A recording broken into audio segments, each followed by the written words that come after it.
Spyrals are an interesting combo deck that are too consistent for comfort. I would easily say it is worth it to purchase this deck under normal circumstances, considering it has become really cheap to purchase the deck. However, considering the circumstances we are in right now with the potential of an upcoming limited forbidden list that could kill the deck, I do in fact want to ask the question, are Spyrals worth it?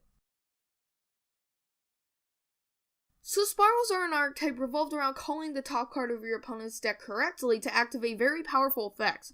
This doesn't seem like a good concept at first, but when you create cards in the archetype that enable you to do some insane combos and make indestructible fields that are so powerful, 10 to 15 hand traps are necessary to stop this one specific deck, you know it's pretty good. The fact that this deck was tier 3 at best, and when Double Helix came out became tier 0, just shows the idea behind an archetype needing one more card to make it busted.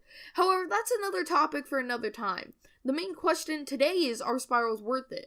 Let's get right into this. If you couldn't tell already by me hyping up Spyrals, the deck is actually nutty. The link combos you can make in this deck are surreal, and the fact that a link deck is already tier 0 shocks me. But besides me rambling, yes, Spyrals are tier 0.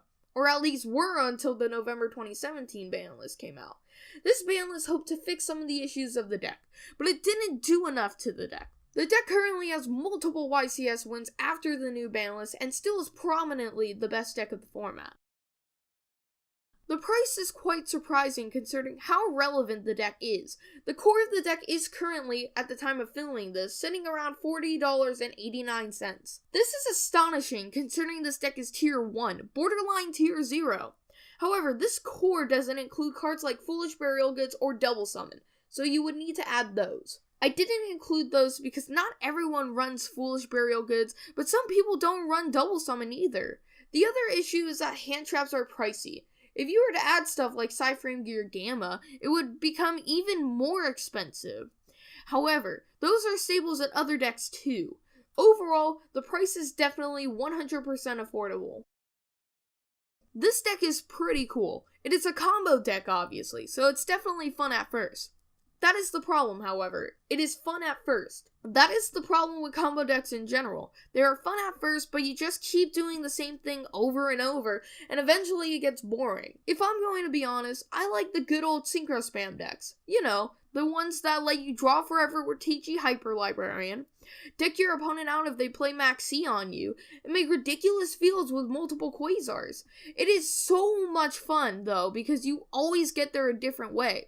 You could consider it a combo deck, sure, but the combo is different every time. But with a combo deck like Spyrals, if you want to win, then it's a good deck for you. If you want to get a long-term, very fun deck, then you might want to reconsider. This part of the video is what is going to make or break whether this deck is worth it or not.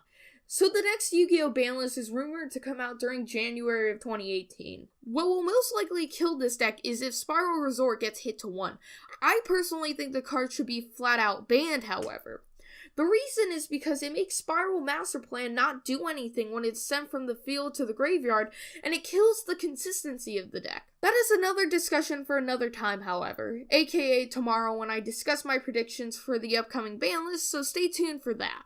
However, there are two ways this deck still survives past January. One, the ban list isn't actually in January and is released later on.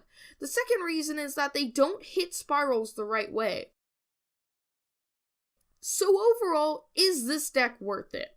I have to say, no. The reason for this is because the circumstances are too impactful, and you could spend the $40+ on something that will have a longer than a 2 to 3 week lifespan. For example, something like World Trials or Infernoids, or something like that. So that is it, guys. Hope this video helped you decide whether or not Spyrals are worth it to you. Leave down in the comment section whether you think Spyrals are worth it or not, and I'll see you guys later.